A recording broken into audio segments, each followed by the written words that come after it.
Shalom. Terima kasih undangannya ke sini. Saya belum pernah ke sini.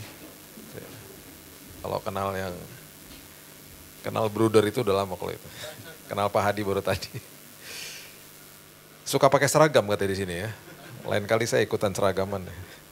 Oke, Bapak Ibu, ada sebuah prinsip firman Tuhan yang saya rindu supaya kita mengerti.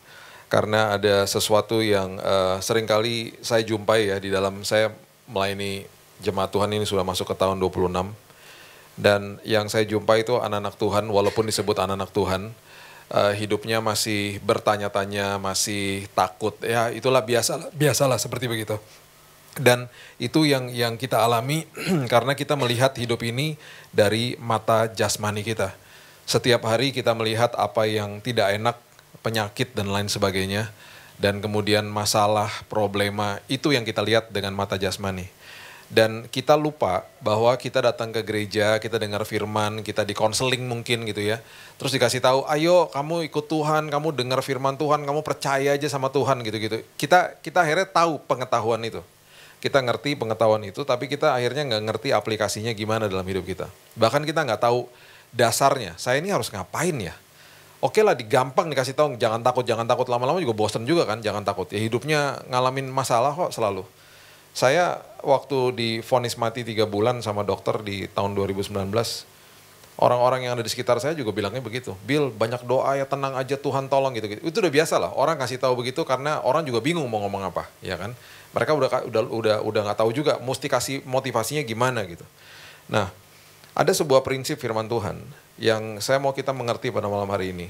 Bukannya saya ngajar begini, saya udah paling tahu enggak. Saya juga bergumul sebagai manusia. Gini loh, kita ini melihat hidup ini dengan mata jasmani. Kita kalau nggak minta sama Tuhan untuk dibukakan mata rohani kita hidup kita akan begitu-begitu aja. Kita bahkan bukan sekedar takut, jadi hidupnya jadi ketakutan. Takut tuh normal loh. Ketakutan tuh nggak normal bagi orang Kristen. Akhirnya masuk ke dalam hidup yang seperti begitu, dan akhirnya nggak bertumbuh. Dan yang terjadi adalah kita nggak paham gitu ya, bahwa yang Tuhan sedang kerjakan dalam kehidupan kita, kanan kiri kita itu luar biasa. Dan seringkali akhirnya nanti kita dibuat malu akhirnya sama diri kita sendiri akhirnya. Ketika udah sampai di ujung baru kita lihat ke belakang, kita bilang, oh iya ya, kenapa saya dulu nggak ngucap syukur aja gitu loh. Karena ketika kita bertanya, kemudian kita banyak pertanyaan lah, biasanya itu ada 6 lah biasanya pertanyaan gitu ya. Mau ngapain, mau sampai di mana gitu ya, berapa lama, mau sampai kapan Tuhan, bagaimana cara, banyak lah pertanyaan. Lambat laun ketika kita mulai bertanya kepada Tuhan, akhirnya tanpa kita sadari, kita akhirnya mempertanyakan Tuhan. Itu yang bahaya. Tuhan ada gak sih? Tuhan sanggup gak sih? Tuhan gak denger lah doa saya? Itu mempertanyakan Tuhan loh. Karena kita nggak merasa bahwa kita dijawab gitu loh. Dan kita lupa bahwa ada firman Tuhan katakan begini, be still and know that I am God. Dikatakan diam aja, maksudnya itu bahasa aslinya, udah kamu diam aja, tenang aja. Tahu bahwa aku adalah Tuhan yang mengontrol semuanya. Bahkan kamu adalah anakku gitu loh. Jadi ketika kita ngerti itu aja misalnya, wah udah hidupnya mulai tenang tuh. Mulai hidupnya, oh ya udah Tuhan. Kita akhirnya mengalahkan diri kita sendiri. Pribadi yang paling sulit dikalahkan bukan iblis. Diri kita sendiri. Iblis sudah dikalahkan. Kita yang berkecamuk di dalam sini. Makanya di 1 Petrus 5 ayat 8 dikatakan, iblis itu berjalan keliling-keliling. Seperti singa, bukan singa loh, seperti. Dia ingin menyerupai singa untuk nakut-nakutin kita. Keliling, mencari orang yang dapat ditelan. Berarti kan ada orang yang tidak dapat ditelan. Siapa? Saudara dan saya harusnya. Ya kan? Nggak dapat ditelan sama kebohongannya dia. Dia cuma bisa bohongin aja, dia nggak bisa ngapa-ngapain. Karena kuasanya sudah dipreteli sama Tuhan di kayu salib. Dia hanya bisa bohongin kita, mengaum-ngaum aja gitu di sini. Nah kalau kita biarkan dia bertengger di dalam pikiran kita, lambat laun masuk ke dalam hati, rusak mulai. Terjadilah mental health, yang namanya mental health. Terjadilah kerusakan di dalam sini akhirnya. Nah itu yang bahaya gitu loh. Nah oke. Saya mau beberkan ini dulu ya. Alkitab ini pelajaran kalau kemarin di seminar hamba Tuhan bisa 3 hari. Saya coba rangkumkan supaya Bapak Ibu ngerti dalam waktu yang sesingkat-singkatnya. Alkitab dari Kejadian sampai Wahyu itu adalah kisah tentang kerajaan, raja, sama warganya, saudara dan saya. Oke. Waktu kerajaan itu pertama kali disebut di dalam firman Tuhan, Kerajaan sorga itu melakukan sebuah proyek namanya proyek ekspansi. Proyek ekspansinya itu adalah proyek ekspansi di dalam bumi. Makanya diciptakan bumi. Makanya kalau baca kitab Kejadian, itu semuanya sesuatu yang diciptakan di bumi.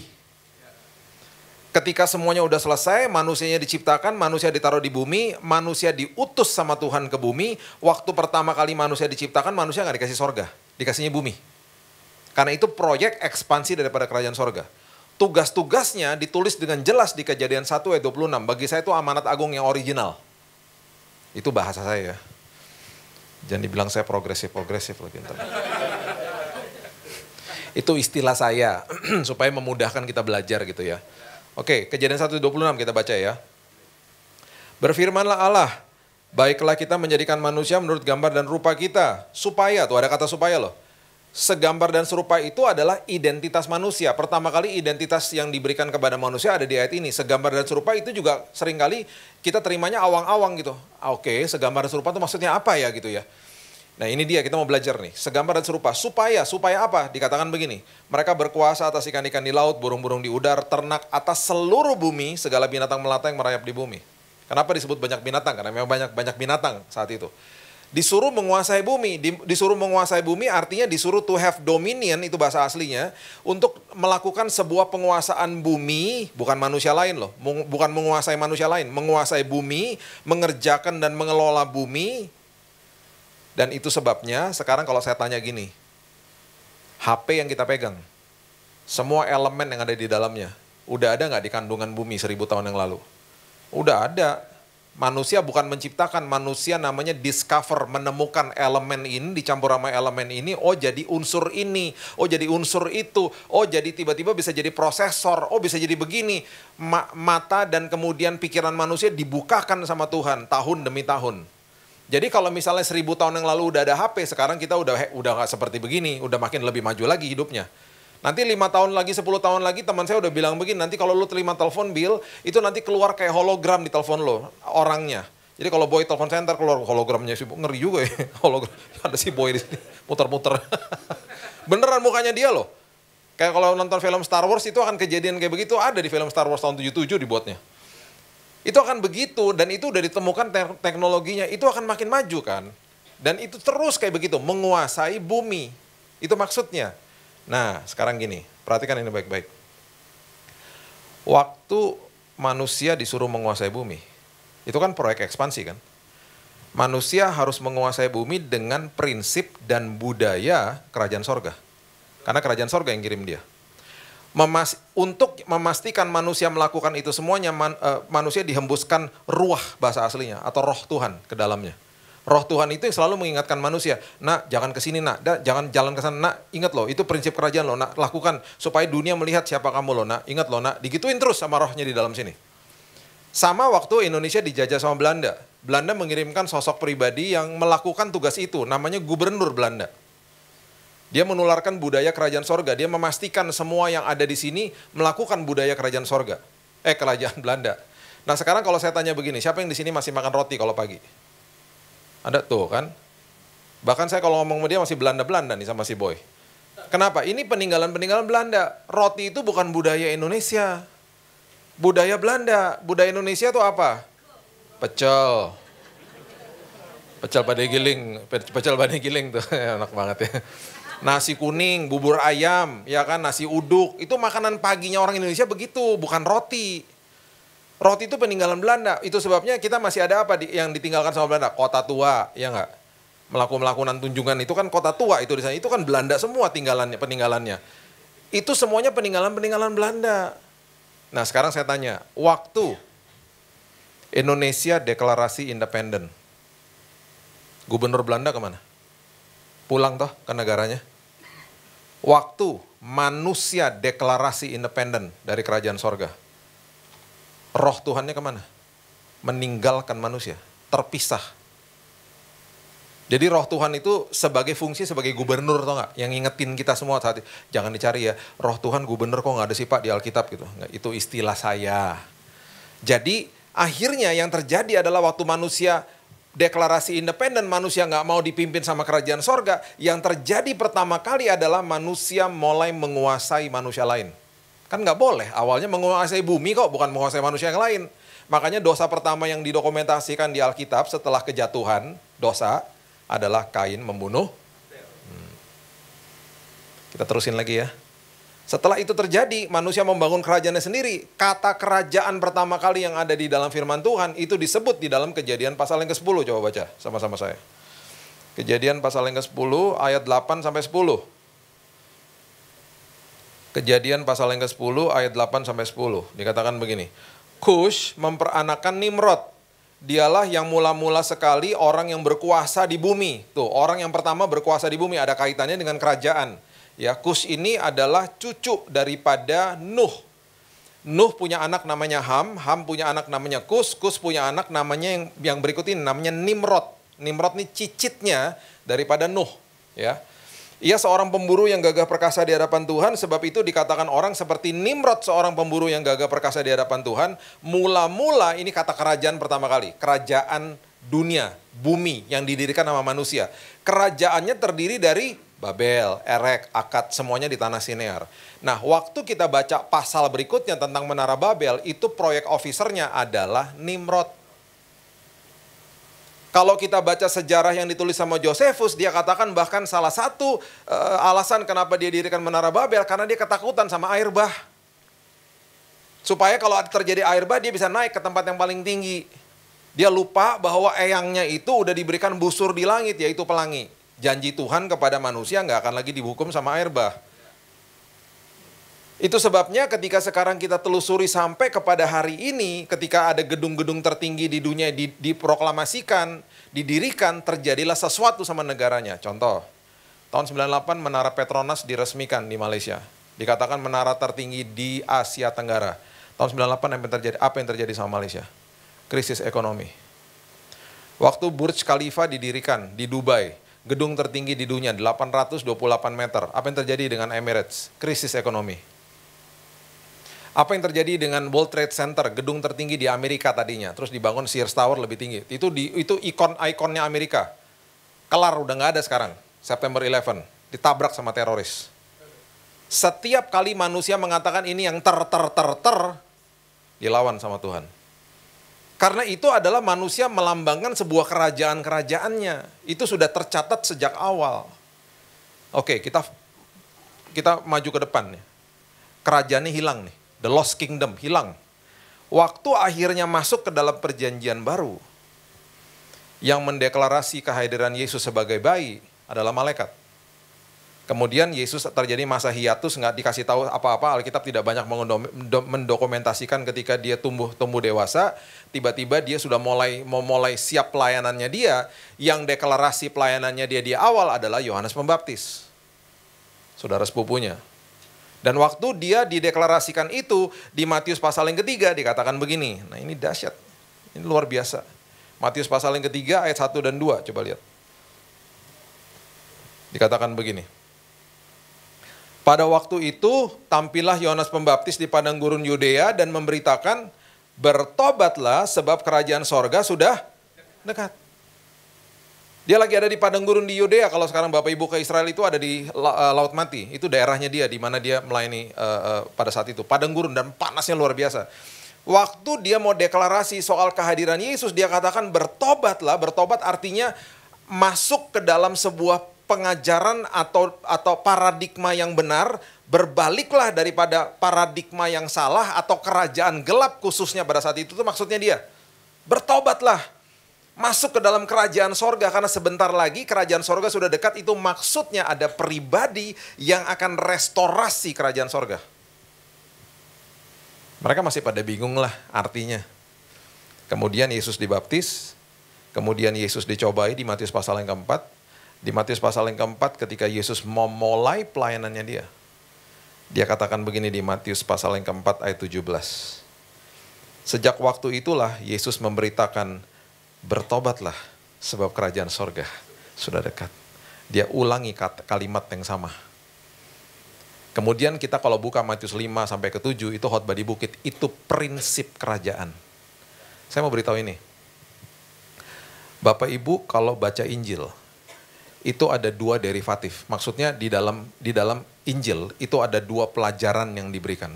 Yang pertama, diberikan sama Paulus namanya kasih karunia. Injil kasih karunia. Dia lagi ngasih tahu tentang bagaimana menerima keselamatan yang diajarkan sama Yesus. Oke? Ada proses-prosesnya tuh, namanya, saya nggak akan bahas itu, saya cuma kasih kulit-kulitnya aja lah ya. Namanya justification, dibenarkan, sanctification, artinya dikuduskan, dan akhirnya glorification, kita nanti dimuliakan. Itu proses-prosesnya. Terima Yesus itu nggak pakai usaha, pakai iman. Oh, dia bahkan kasih tahu dengan vulgar di kitab-kitab Galatia, Roma, dan lain sebagainya. Ya. Itu Injil kasih karunia. Nah, yang Yesus ajarkan saat itu, selain Injil kasih karunia, dia ajarkan yang namanya Injil Kerajaan Sorga. Itu untuk supaya kita hidup sehari-hari. Bagaimana sih hari ini saya hidup, fungsi saya itu ngapain sih, itu belajarnya dari situ. Jadi nggak ada yang namanya Injil kemakmuran tuh nggak ada. Nggak ada. Nah, kalau sekarang hari ini Bapak Ibu tanya, oh progresif itu udah lama, progresif itu udah lama. Sekarang aja baru terkuak aja istilahnya lah gitu ya. Nah, waktu ini terjadi yang mulai masuk ke dalam mulai pelajarannya Yesus. Dia mulai kasih tahu begini. Aku datang untuk membawa hidup yang berkelimpahan. Dia ngomong begitu kan? Coba lihat Yohanes 10 ayat 10, coba lihat. Ini dimutilasi nih, ayat-ayat kayak begini seringkali dimutilasi. Coba lihat ya. Yohanes pasal yang ke-10, ayat yang ke-10. Dikatakan begini. Pencuri datang hanya untuk mencuri dan membunuh dan membinasakan. Aku datang supaya mereka mempunyai hidup dan mempunyai dalam segala. Oh, ini orang suka dengan ayat ini. Ini ya, ayat-ayat seperti begini seringkali dimutilasi, dihotbahkan, terus kemudian dibilang begini. Bapak Ibu, kalau ikut Tuhan, kita pasti diberkati. Semua jemaat bilang ini, amin. Terus nggak dijelasin nih berkat itu apa. Karena yang ngomong juga nggak mudeng juga, gitu ya. Terus kita pulang, jemaat pada pulang dari dulu nih ya, udah kejadian nih. Terus mereka ketika ada masalah, mereka bilang gini, katanya Pak kalau ikut Tuhan diberkati Pak. Udah prinsipnya udah ngawur. Itu progresif. Ngambil ayat, dimutilasi ayatnya, diajarin sesuai sama keinginannya yang mau ngomong. Jadi kalau kita belajar teologi itu ada namanya exegesis sama eisegesis. Exegesis itu adalah mengeluarkan ayat dan konteks dan penulis dan maksudnya, kemudian kita baca, kita keluarin dan kita hidupi ayat itu. Kita praktekkan dalam hidup kita, kita expound, kita eksposisi. Pendekatan satunya namanya eisegesis, itu salah satu contohnya adalah sesuai sama keinginan saya mutilasi-mutilasi aja ayat supaya kedengarannya enak sama jemaat. Udah gitu yang lebih parahnya lagi adalah ketika saya mau menghidupi kehidupan saya mau menghidupi hidup saya dan saya akan cocok-cocokkan, cocokologi istilahnya, sama ayat-ayat firman Tuhan. Contohnya kelompok LGBT, nggak apa-apa dong saling menikah. Kan saling mengasihi, kan Alkitab ngomong saling mengasihi, ngawur kan? Kan dibilangnya saling mengasihi, itu mutilasi ayat namanya. Nah tanpa kita sadari nih, banyak orang Kristen juga masuk ke dalam prinsip progresif karena nggak mudeng sama firman Tuhan. Saya kasih contohnya loh. Mau saya kasih contohnya? Nih ya. Jadi progresif udah lama sebenarnya. Ada orang ngomong begini sama hamba Tuhan. Pak, kata firman Tuhan nggak baik kalau seorang diri. Betul kan? Ada ayatnya kan? Jadi Pak Pendeta, kami mau menikah, katanya di Alkitab itu nggak baik kalau seorang diri. Pendetanya karena juga nggak mudeng bilang, betul, itu tertulis di dalam Alkitab. Iya, kapan kamu mau nikah? Langsung digituin sama pendetanya. Itu tertulis di Kejadian 2 ayat 18. Saya mau kasih tahu contoh satu aja.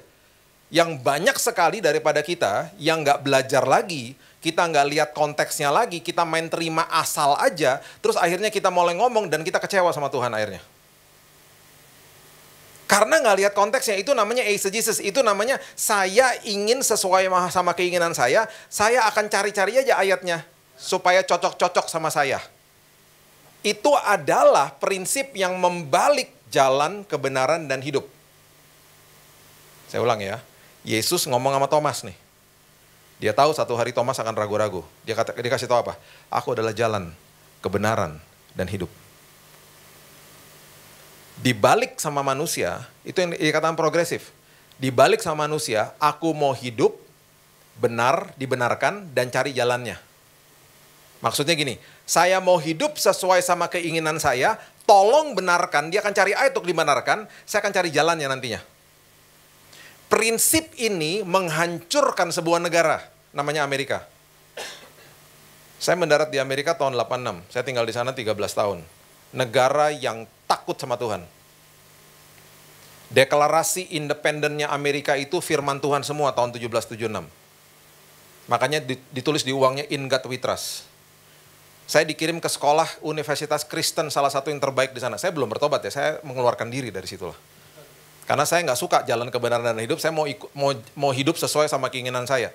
Saya hidup dalam dosa dan lain sebagainya. Saya telepon ke Indonesia, saya bilang, saya nggak mau ngapain dikirim-kirim sekolah kayak begini. Kalau nggak datang ibadah didenda $50, ngawur aja saya bilang gitu. Saya nggak suka.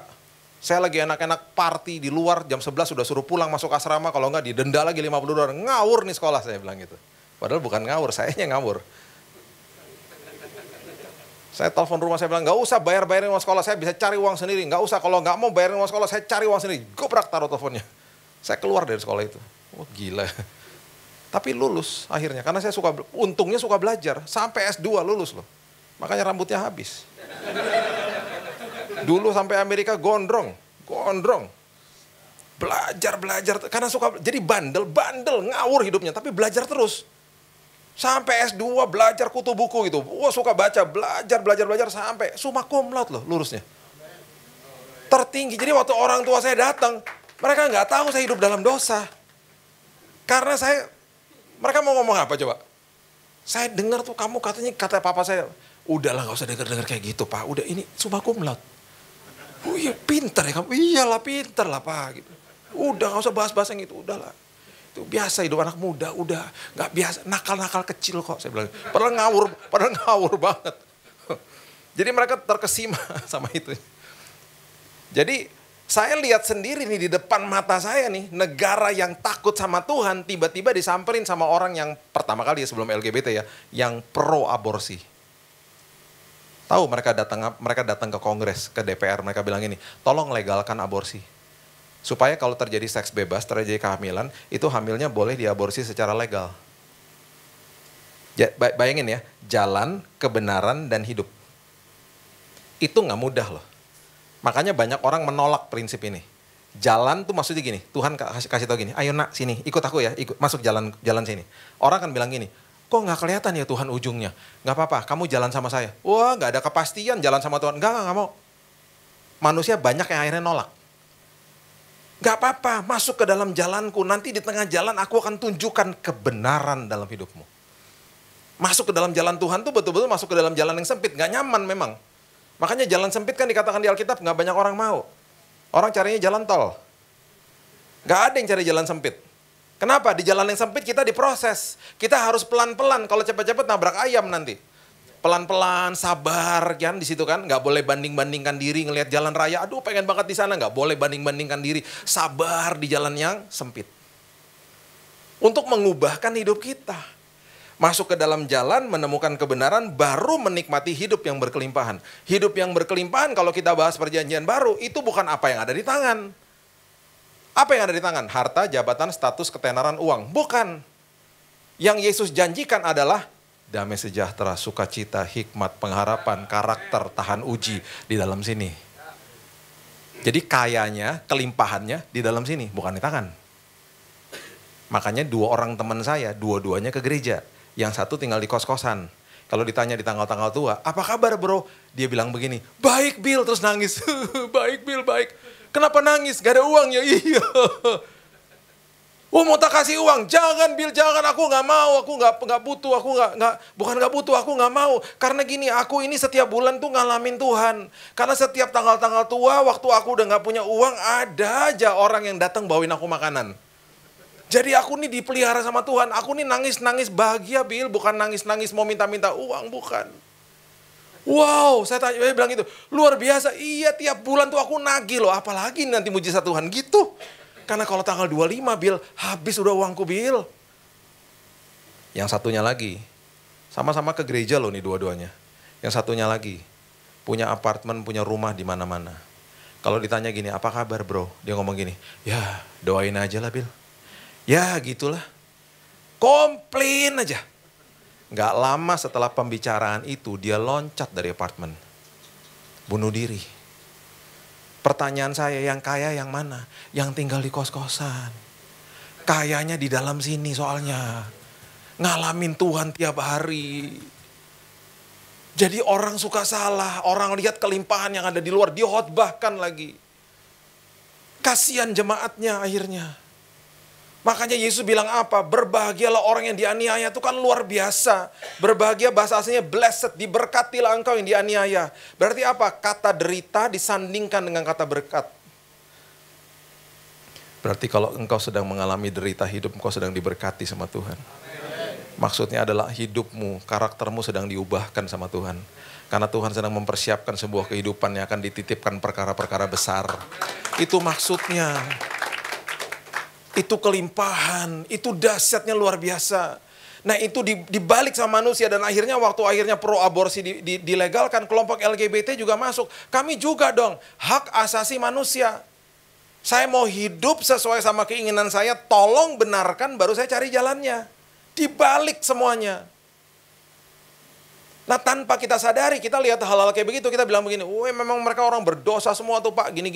Kita nggak sadar loh. Kita kadang-kadang mutilasi ayat. Salah satu yang saya bilang tadi, nggak baik kalau manusia seorang diri.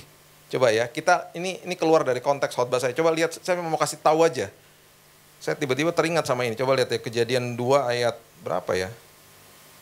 Ayat 15 kalau nggak salah. Coba Kejadian 2, ya betul. Ayat 18 dulu kita baca ya. Nah 18 coba bisa lihat. Ini yang sering dimutilasi sama orang nih. Tuhan Allah berfirman, tidak baik kalau manusia itu seorang diri saja kan, aku akan menjadikan penolong baginya yang sepadan dengan, dipakai untuk orang-orang yang mau nikah. Memang benar gak baik, tapi ini konteksnya apa? Itu kalau kita ngomong begitu tuh progresif loh. Tanpa mengerti konteksnya, coba mundur dulu baca ayat 15. Coba lihat ayat 15. Tuhan Allah mengambil manusia itu dan menempatkannya dalam Eden. Saya jelasin ya. Tuhan Allah mengambil manusia itu. Manusia itu tuh pria loh. Wanitanya belum ada loh. Jadi kita ganti ya biar jelas ya. Itu pria loh itu. Tuhan Allah mengambil pria itu dan menempatkannya dalam Eden. Bapak Ibu tahu nggak? Eden itu artinya hadirat Tuhan. Jadi fungsi daripada pria yang pertama adalah pria diciptakan harus ada di dalam hadirat Tuhan. Yang kedua dikatakan di situ, untuk apa? Untuk mengusahakan dan memelihara taman itu. Jadi pria itu yang ada di dalam hadirat Tuhan, dia patut mengerti panggilan dalam hidupnya di dalam Tuhan. Dan dia diminta sama Tuhan untuk bekerja, mengelola hidupnya. Itu yang kedua. Yang ketiga apa? Coba lihat ayat 16 dan 17. Ini instruksi pertama yang Tuhan berikan kepada manusia bukan kepada wanita. Diberikan kepada pria. Dikasih taunya apa? Lalu Tuhan Allah memberi perintah ini kepada manusia. Memberikan instruksi, memberikan firman-Nya kepada manusia. Semua pohon dalam taman ini boleh kau makan buahnya dengan bebas. Tetapi pohon pengetahuan tentang baik dan jahat janganlah kau makan buahnya, sebab pada hari yang kau memakannya pastilah kau mati. Fungsi pria yang ketiga apa? Pria harus mengerti firman Tuhan. Supaya instruksi firman Tuhan ini kemudian diajarkan kepada istri dan anak-anaknya toh. Saya ulang ya, kita rangkumkan dulu ya. Pria diciptakan harus ada di dalam hadirat Tuhan. Fungsinya, pria harus mengerti panggilannya di dalam Tuhan untuk dia berkarya dalam hidupnya. Apa sih panggilan saya dalam hidup saya? Yang ketiga, pria harus mengerti firman Tuhan untuk diajarkan kepada keluarganya. Baru secara kontekstual, baru kita baca ayat 18. Ayat 18 ngomongnya begini. Tuhan Allah berfirman, tidak baik kalau manusia itu seorang diri saja toh. Nah sekarang saya mau tanya gini, kata yang paling penting di ayat ini adalah kata apa? Kata itu. Bacanya pelan-pelan ya. Tuhan Allah berfirman, tidak baik kalau manusia tadi apa? Pria toh? Kalau pria itu seorang diri saja. Pria itu tuh pria yang mana? Pria yang ada dalam hadirat Tuhan. Pria yang mengerti panggilannya di dalam Tuhan dan bekerja. Pria yang mengerti firman Tuhan, pria seperti itu yang gak baik kalau dia seorang diri. Jadi kalau ada laki-laki satu hari datang ke rumah saya, mau ngelamar anak saya yang wanita, saya akan tanya 3 hal. Kamu sudah ada dalam hadirat Tuhan? Masih transisi om. Kamu sudah ngerti panggilanmu di dalam Tuhan dan kamu sudah bekerja? Masih ngelamar-ngelamar om, masih bingung om mau kerja apa? Kamu ngerti firman Tuhan gak yang kamu harus ajarkan ke anak saya nanti? Ya ampun om, baru juga belajar om. Nah, karena kamu belum ada dalam hadirat Tuhan, kamu nggak ngerti panggilan hidupmu dalam hidupmu nggak belum kerja apalagi kamu. Dan kamu nggak ngerti firman Tuhan, kamu lebih baik seorang. Terima kasih, goodbye. Paham nggak? Paham ya? Tetapi sebaliknya, kamu sudah dalam hadirat Tuhan, ya sudah om. Aku di BBC udah lama om. Sebelum BBC, apa BCC ya? Sebelum BCC ada om, saya udah ada om. Saya udah jaga hansip di depan om. Saya cinta Tuhan om. Kamu udah ngerti panggilan? Oh ya sudah om, saya dulu dari OB om. Sampai sekarang manajer om. Luar biasa, iya om. Kamu ngerti firman? Ya ampun om, kelompok sel ada 4 aku pimpin om. Nah, karena kamu sudah memenuhi 3 kriteria itu, kamu segera menikah. Kamu gak baik kalau kamu seorang diri. Segera counseling cepetan. Itu baru benar. Ngerti ya? Ini baru 1 ayat loh, yang sering kali dimutilasi sama orang. Karena apa? Gak dibaca konteksnya. Terus dihotbahkan lagi. Makanya hati-hati. Makanya saya gak setuju kalau tiba-tiba dihotbahkan. Tuhan memberikan kelimpahan, Bapak Ibu amin, amin. Semua gak dijelasin teman. Ngawur aja. Akhirnya orang kecewa sama Tuhan. Gitu loh. Nah, oke. Saya tutup sama ini ya. Saya cuma punya 10 menit. Oke. Ini saya kasih ini ya. Coba lihat Lukas. Ya. Lukas ini luar biasa. Oke. Lukas pasalnya yang ke-24. Lukas pasal yang ke-24. Ayatnya yang ke-13 kalau nggak salah. Ya, betul. Lukas pasal yang 24 ayat yang ke-13. Ini sebuah kisah waktu Yesus baru bangkit. Waktu dia baru bangkit, dia nggak menghampiri orang-orang yang ragu-ragu sama dia, orang-orang yang ke mahkamah agama, Farisi, enggak. Dia samperin 2 murid yang bukan ring satunya bahkan. Satunya namanya Kleopas. Ada kemungkinan dari 70 murid. Oke. Dikatakan begini, pada hari itu juga 2 orang murid-murid Yesus pergi ke sebuah kampung bernama Emmaus, kira-kira 7 mil jauhnya dari Yerusalem. Itu kira-kira 11 kilo ya. Mereka bercakap-cakap tentang segala sesuatu yang telah terjadi. Karena mereka betul-betul rasanya sangat-sangat sedih dan hancur. Ada kemungkinan mereka dapat kabarnya dari Yohanes. Karena Yohanes satu-satunya murid yang berdiri di depan kayu salib. Yang lainnya kabur. Jadi Yohanes tuh yang lihat sendiri bagaimana master atau gurunya mati secara brutal di kayu salib. Mereka ini sedih. Karena mereka menganggap tuh Mesias itu akan ada buat mereka dan bahkan mengalahkan itu tentara-tentara Romawi. Mereka nggak sadar bahwa mereka sudah disisipin sama Yesus tuh, dia akan bangkit di hari yang ketiga, bangkit di hari yang ketiga. Pikiran mereka belum terbuka. Kalau kita baca Lukas terus-terusan ya, waktu dia menampakkan diri di dalam sebuah ruangan, pikirannya kebuka baru mereka ngerti gitu loh. Dibukain sama Yesus. Ketika mereka sedang bercakap-cakap dan bertukar pikiran, datanglah Yesus sendiri mendekati mereka, lalu berjalan bersama-sama dengan mereka. Tetapi perhatikan ini, ada sesuatu yang menghalangi mata mereka ayat 16 sehingga mereka tidak dapat mengenal dia. Oke. Sebelum kita ngerti ini lebih dalam ya. Coba buka sebentar Kejadian pasal yang ketiga. Ayat yang ke-7. Kejadian pasal yang ketiga ayat yang ke-7. Dikatakan begini. Waktu manusia jatuh dalam dosa, manusia sebelum jatuh dalam dosa, manusia berjalan di dalam roh, manusia berjalan dengan mata rohani. Waktu manusia jatuh ke dalam dosa dikatakan maka terbukalah mata mereka berdua dan mereka tahu bahwa mereka telanjang. Lalu mereka menyemat daun pohon ara dan membuat cawat. Waktu mereka jatuh dalam dosa, mata rohani beralih kepada mata jasmani. Mata jasmani kebuka, deng. Itu yang terjadi sama kita hari ini. Dan mereka melihat ketelanjangan menjadi sebuah aib. Buktinya sampai hari ini kita semua masih pakai baju kan? Sama. Ini keterusan dari sini nih. Ya. Jadi mata jasmani kebuka, deng, kebuka. Sama seperti kita. Hari ini kita nggak akan lihat Yesus sejak kita lahir sampai kita menutupkan mata. Nggak akan. Itu pun kalau dia menampakkan diri cuman bentuknya cahaya dan lain sebagainya. Orang nggak pernah bisa lihat dia secara jelas. Dan itu cuma sekali-sekali tok.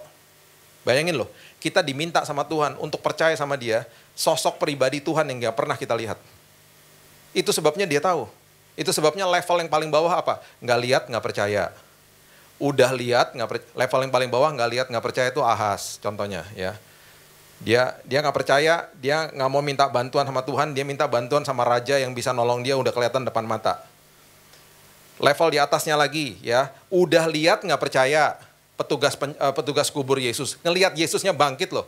Dikasih tahu ke mahkamah agama, hal yang benar ditwist jadi hoax. Hei, kamu jangan ngomong kayak gitu loh. Bilangin bahwa itu dicuri sama tubuhnya dicuri sama murid-muridnya. Udah lihat nggak percaya. Level di atasnya, lihat baru percaya. Itu normal juga, biasa. Siapa? Thomas. Karena kamu sudah lihat aku, makanya kamu percaya. Level yang paling tinggi, yaitu kita semuanya. Berbahagialah orang yang tidak melihat namun percaya. Hebat nggak tuh kita sebenarnya? Makanya walaupun kita nggak lihat dia dan kita percaya hari ini, dia makin tunjukkan mujizatnya dia. Dia makan kasih tahu sama kita bahwa aku nih hadir, aku nih hidup dalam hidupmu. Aku sedang mempertontonkan kemuliaanku lewat hidupmu. Kuncinya apa? Percaya kepada dia. Mata rohaninya dibukakan.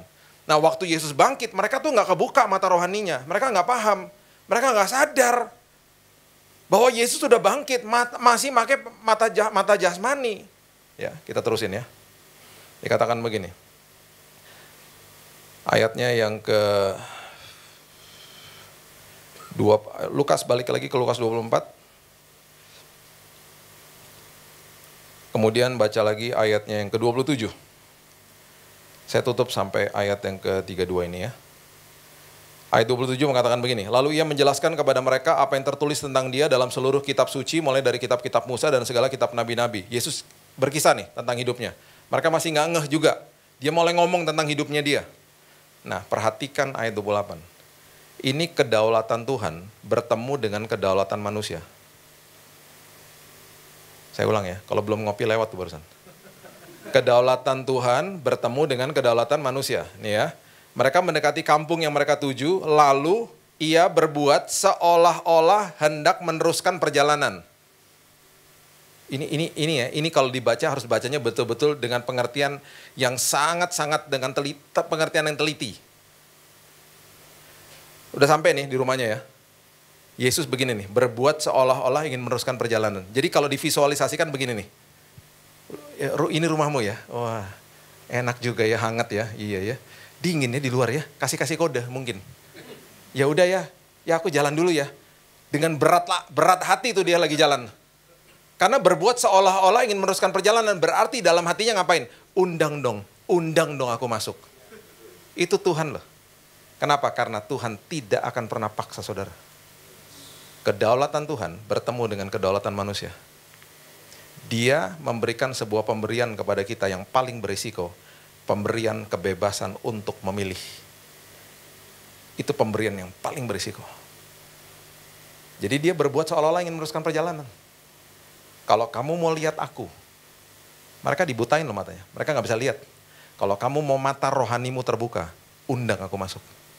Puji Tuhan diundang masuk. Ayat berikutnya mereka sangat mendesaknya, katanya tinggallah bersama-sama dengan kami sebab hari telah menjelang malam, matahari hampir terbenam, lalu masuklah ia untuk tinggal bersama-sama dengan mereka. Siapa yang suka main basket? Bola basket, ngerti? Basket, bukan keranjang, bukan loh, bola basket. Tahu Michael Jordan dong yang main basket? Dia mirip saya, bukan saya mirip dia. Jadi gini, ceritanya gini. Dulu sebelum bertobat ya udah pastilah dia idola saya. Saya kalau main basket dulu bisa sampai 6 jam. Karena suka banget. Pak Sandiaga Uno tuh dulu kuliah bareng-bareng saya. Itu teman main saya. Kita kalau dia main di tim yang berlawanan, saya jagain dia jagain saya. Karena kita paling jago. Dia jago, saya juga jago. Jadi kalau saya main sama dia, teman-teman saya bilang, jagain. Paling kenceng dia larinya. Jago banget mainnya. Tim sana juga bilang ini, jagain si Billy itu. Selalu ngomong begitu. Nah, dulu waktu lagi tahun 90-an, Michael Jordan lagi hebat-hebatnya. Saya tinggal di daerah namanya Oklahoma. Saya bilang sama teman saya, yuk kita nonton Michael Jordan. Kita drive pakai mobil 9 jam loh untuk nonton Michael Jordan. Sampai di sana tuh ada restorannya. Udah tutup sekarang. Namanya Michael Jordan Restoran. Saya bilang sama teman saya, yuk kita makan dulu sebelum kita nonton gamenya Michael Jordan. Kita masuk ke dalam restorannya, ya, masuk ke bawah tuh ada ruangan VIP.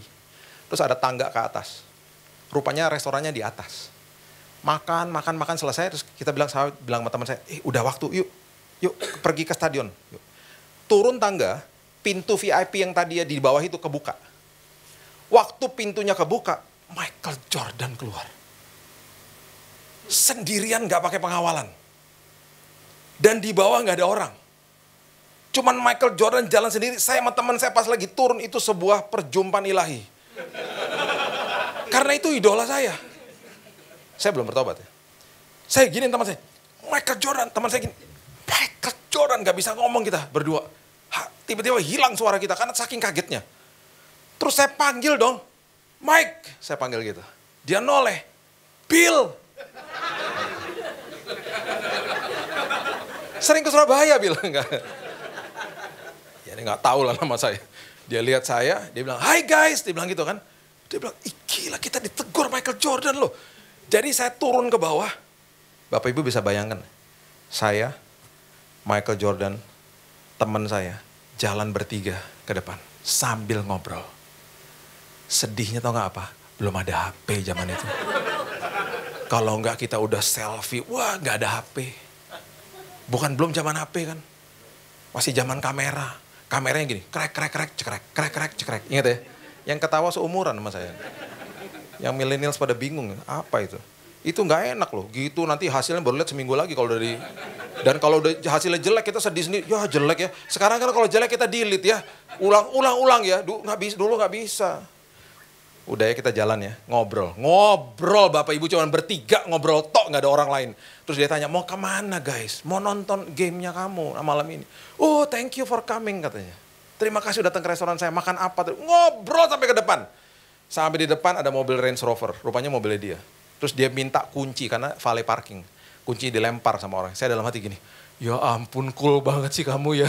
Keren banget sih kamu gitu dalam hati. Udah, terus dia bilang bye guys, see you at the game. Sampai nanti ketemu. Terus dia naik mobil, dia pergi. Saya sama teman saya jingkrak. Michael Jordan, gila kita ketemu Michael Jordan, gila gitu ya. Terus tiba-tiba kita berdua lihat-lihatan. Kenapa nggak foto? Kenapa nggak foto? Wah kita mau nangis tiba-tiba. Karena kita lupa foto. Dia marah-marah sama saya, kamu tuh yang pegang kamera loh. Saya bilang, kamu nggak ingetin, saya bilang gitu. Terus akhirnya mobilnya udah makin jalan kan makin jauh. Saya akhirnya foto mobilnya tok. Jadi Bapak Ibu kalau tanya sama saya, mana buktinya ketemu Michael? Ya ada, saya masih ada loh fotonya. Itu setelah saya, dulu bahasa Belandanya afdruk ya. Di afdruk ya. Di afdruk itu fotonya masih ada. Foto mobilnya Michael Jordan. Michael Jordan nggak kelihatan. Kacanya hitam semua. Tapi saya bisa pastikan itu ada Michael Jordan dalamnya. Saya nggak bohong. Sedih saya kalau ngomong gini nih. Gak ada buktinya. Itu kalau saya baca ini, saya ingat cerita itu. Kayak dilewatin gitu loh. Tapi nggak apa-apa. Yang penting jangan dilewatin sama Yesus. Amin. Dan waktu dia undang masuk ayat 30, ia duduk makan bersama dengan mereka, mengambil roti, mengucap berkat, memecah-mecahkan, memberikan kepada mereka, terbukalah mata mereka. Tadi di awal kita baca ya, terbukalah mata mereka dari yang rohani menjadi jasmani. Sekarang mata mereka menjadi terbuka kembali kepada mata rohani. Mereka mengenal dia, ia lenyap dari tengah-tengah mereka. Ini adalah konfirmasi ayat 32. Kata mereka seorang kepada yang lain, bukankah tadi hati kita berkobar-kobar ketika ia berbicara tentang dengan kita di tengah jalan ketika ia menerangkan kitab suci kepada kita.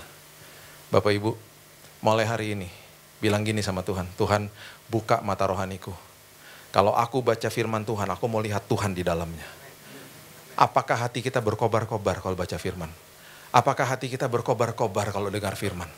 Itu berarti mata rohani kita dibukain sama Tuhan. Kita lihat keindahan Tuhan dalam hidup ini akhirnya. Saya tutup sama kisah nyata ini ya. Ada seorang businessman. Dia mau pergi ke sebuah tempat, dia charter pesawat kecil. Dia pergi sama seorang pilot. Ya. Dia, temannya, sama pilotnya duduk di depan karena pesawat kecil. Baling-baling cuma satu. Dia duduk di situ, pesawatnya terbang. Ini kejadian benar-benar terjadi. Pas terbang, tiba-tiba ada badai. Pas lagi badai, tiba-tiba pilotnya bilang gini sama dia, tolong doakan saya. Kenapa? Karena kalau badai saya sering kali pengen pingsan. Lah gimana? Kan kamu pilot lo gimana sih? Kok mau pingsan? Itu kelemahan saya, tolong doakan aja udah, doakan. Lagi tiba-tiba didoakan, itu pilot bener-bener pingsan. Karena dia kalau nervous dia pingsan. Itu pengusaha ini anak Tuhan. Dia panik, ya pilotnya pingsan. Pesawat udah di atas, kalau mau naik mobil kan bisa nepi. Ini di atas gimana? Dia nggak ngerti cara terbangin pesawat. Dia ambil radionya. Dia teriak, Mayday, Mayday, tolong saya, tolong saya. Tiba-tiba ada pesawat Boeing 747, pesawat kargo lagi lewat. Pilotnya dengar suaranya. Ada apa Pak? Dia jelasin masalahnya. Dia bilang gini, bentar ya Pak, saya akan sambungkan Bapak ke menara terdekat. Menara airport terdekat. Tenang Pak. Tiba-tiba dalam berapa waktu ada suara masuk dari airport itu, dari towernya, dari menara di tower. Dikatakan begini, Pak, saya sudah dapat pesan daripada pilot yang tadi. Bapak sedang dalam kesulitan. Saya sudah lihat di radar saya udah tahu jenis pesawat Bapak, pesawat apa. Di depan saya sudah ada buku manual. Pesawatnya sangat-sangat mudah untuk diterbangkan, Pak. Pak, sekarang tugas Bapak hanya satu. Dengerin suara saya. Dan Bapak lihat instrumennya. Saya suruh pencet apa, Bapak pencet. Ya Pak ya.